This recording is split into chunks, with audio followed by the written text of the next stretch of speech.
Tonight on TrendProof, NASA's next chapter, from a veteran astronaut's farewell to Roman's launch countdown. This is a NASA update built from 4 official announcements released during the past week. Together, they show a veteran astronaut leaving the agency, a flagship telescope nearing launch, NASA widening access to its programming, and Kennedy Space Center preparing a public aerospace event. The reporting distinguishes confirmed NASA announcements from future plans and target dates. First, the departure of Mike Fincke. NASA said on August 12th that Fincke is leaving the agency after exactly 30 years of service. NASA credits him with 4 space flights, 549 days in space, and 9 spacewalks supporting the International Space Station.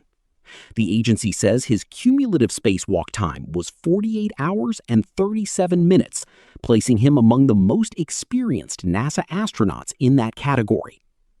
Fincke's career also traces several generations of human spaceflight. NASA says he first flew in 2004 on Soyuz TMA-4 for Expedition 9. He later commanded Expedition 18, flew on the final mission of Space Shuttle Endeavour in 2011, and most recently piloted NASA's SpaceX Crew 11 mission. The significance is not only the number of flights. NASA says Fincke worked across spacecraft development, flight testing, station operations, and the Commercial Crew Program. The agency credits him with helping carry astronaut and safety perspectives into the development of crewed spacecraft. That mix of experience matters as NASA continues relying on the International Space Station, commercial crew vehicles, and future lunar exploration plans. In his departure statement, Fincke said he remains committed to exploration and to preparing the next generation of engineers, explorers, and leaders. That is a personal statement, not a new mission announcement. But it frames why NASA presented the departure as more than a retirement headline. It is a handoff from an astronaut whose career crossed the Soyuz, shuttle, station, and commercial crew eras. Second, Roman is entering its final countdown. NASA's current Roman Space Telescope gallery lists August 30th, 2026 as the target launch date from Kennedy Space Center in Florida. Target dates can change as final launch preparations proceed, so the key wording is target, not guarantee. The Nancy Grace Roman Space Telescope is designed for panoramic infrared surveys. NASA says its field of view will be at least 100 times larger than Hubble's, allowing it to survey broad stretches of the sky while retaining sharp infrared vision. NASA says the mission is intended to help researchers explore dark matter, dark energy, exoplanets, and a wide range of other celestial questions. Roman is not simply a replacement for Hubble or a repeat of the James Webb Space Telescope. The missions are built for different strengths. The Roman concept emphasized by NASA is breadth, a deep and wide view that can gather large cosmic surveys. That survey approach is central to the mission's science goals, including learning more about the way the universe expands and cataloging enormous numbers of objects across the sky. NASA's visual materials show the observatory's final configuration and preparation process. The agency's Roman gallery also documents a recent transport from Goddard Space Flight Center toward Kennedy Space Center and lists updated animation and hardware resources.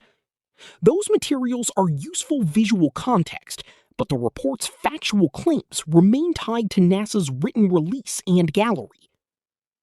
The immediate takeaway is straightforward. Roman is no longer a distant concept. NASA now lists a specific target launch date, and the agency is presenting the telescope as a major new survey mission. Whether the August 30th target holds will depend on final mission and launch readiness checks. Third, NASA is widening public access to its programming.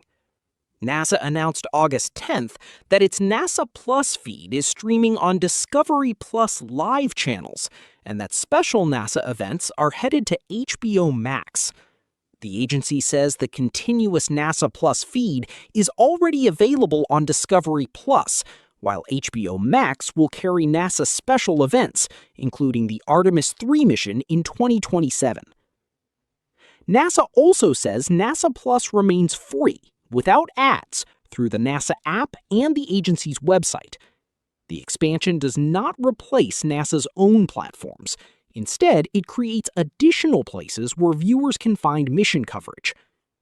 The agency says supported devices on the new platforms can display programming in Dolby Vision, which it describes as providing brighter imagery, sharper contrast, and more detail.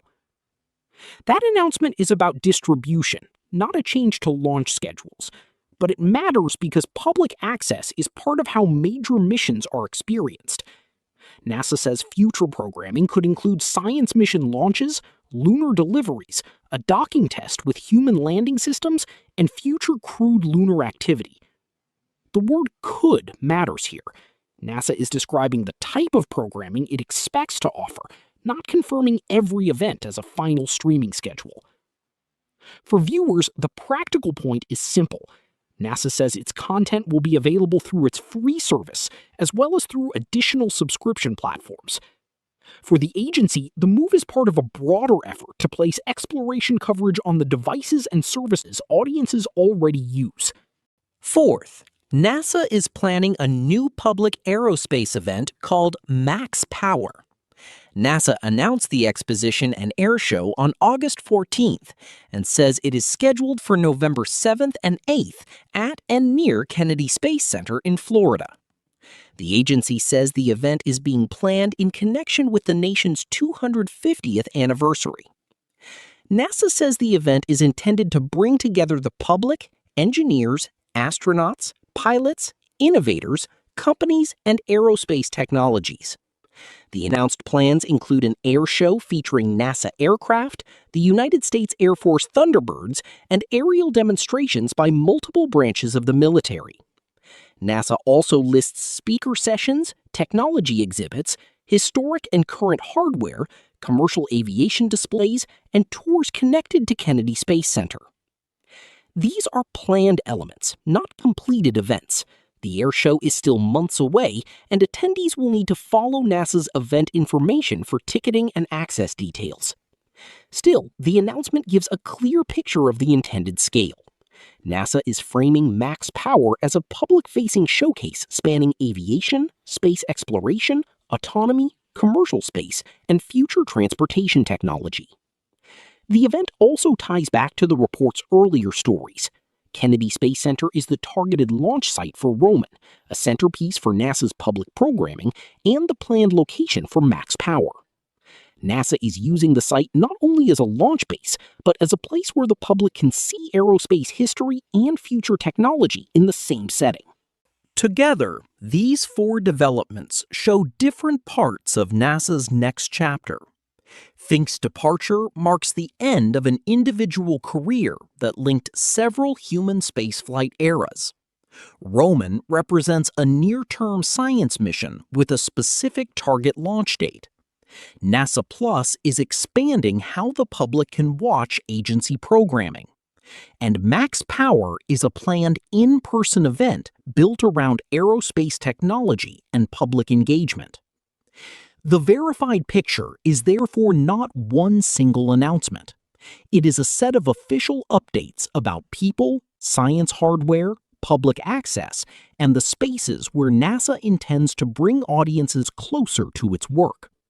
We will continue to track any change to the Roman target date and any additional details on the November event. The key distinction throughout this report is between official facts, announced future plans, and target dates that remain subject to change. NASA says Fincke has departed after 3 decades. NASA lists an August 30th target for Roman. NASA has announced expanded streaming access, and NASA has planned Max Power for November. Those are the verified milestones to watch next. That is the verified NASA update. We will track Roman's target launch and NASA's next announcements. Thanks.